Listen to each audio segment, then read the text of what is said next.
Permettez-moi de remercier l'envoyé spécial, M. Huang Sha, pour son exposé très complet et pour ses activités en faveur des efforts de paix dans la région. Nous félicitons de la participation des représentants du Burundi, de la RDC, du Rwanda et de l'Afrique du Sud à la séance d'aujourd'hui. Monsieur le Président, la région des Grands Lacs a récemment connu des événements sécuritaires alarmants en raison de la situation dans l'est de la RDC. Outre à la poursuite des activités des groupes armés dans la région et à l'exploitation illégale de ressources naturelles, ainsi que la poursuite d'attaques contre les civils et les travailleurs humanitaires.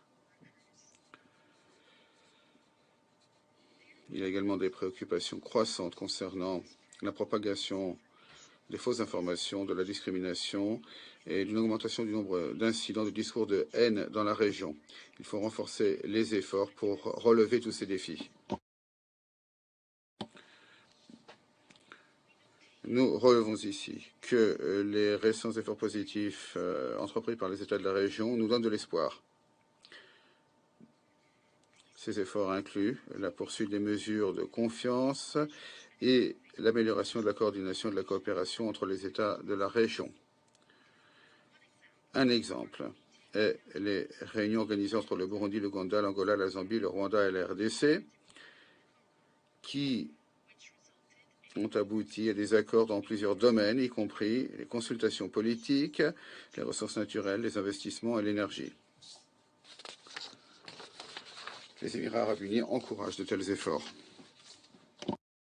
Monsieur le Président, nous considérons que parvenir à la stabilité dans la région des Grands Lacs à long terme exige un engagement constant pour mettre en œuvre l'accord cadre pour la paix, la sécurité et la coopération et en remédiant aux causes profondes des conflits en faisant les choses suivantes. Premièrement, continuer à renforcer les efforts de la région, le dialogue et l'appui aux mesures de confiance entre les pays et les dirigeants de la région.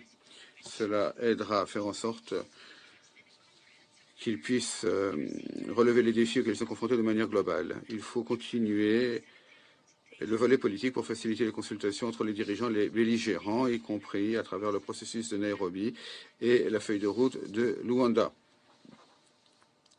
Il est important d'étudier les progrès réalisés et les pratiques optimales pour appuyer ces processus. Le rôle des organisations régionales et infrarégionales telles que ce rôle reste important pour appuyer ces efforts pour parvenir à la paix et à la stabilité dans la région. La coopération régionale doit également être intensifiée afin de répondre aux menaces transfrontières représentées par les groupes armés et terroristes. Pour la sécurité de la région en particulier, il faut lutter contre le recrutement de combattants étrangers dans l'est de la RDC. Deuxièmement, il convient de renforcer les capacités des États de la région pour gérer de manière durable leurs ressources naturelles et protéger ces ressources de l'exploitation illégale, tout en prenant en compte la préférence de ces pays pour ce qui est de la réception de cet appui et de cette aide. En outre, nous encourageons des efforts conjoints pour empêcher les groupes armés terroristes d'utiliser ces ressources naturelles comme source de revenus. Au contraire, nous devons faire en sorte que ces recettes soient utilisées pour servir, promouvoir et développer les communautés et soutenir leur sécurité et leur stabilité, que ce soit dans la région des Grands Lacs ou sur l'ensemble du continent.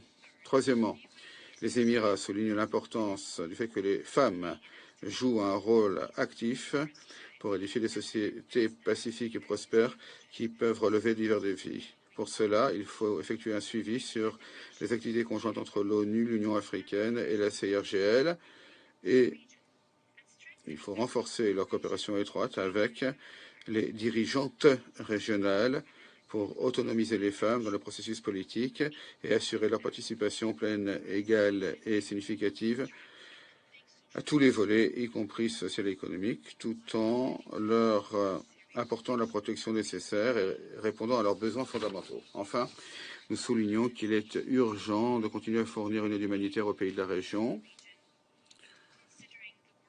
étant donné la dégradation de la crise humanitaire le nombre important de déplacements, le haut niveau d'insécurité alimentaire suite à la violence dans la région et des prix très élevés de produits de base de par le monde. En conclusion, Monsieur le Président, les Émirats réaffirment leur engagement à appuyer les efforts de l'ONU et de tous les partenaires de la région, ainsi que d'autres efforts visant à consolider la paix dans la région. Nous reconnaissons qu'il faut permettre à la population d'être chef de file pour parvenir à la prospérité et la stabilité. Merci. Je remercie.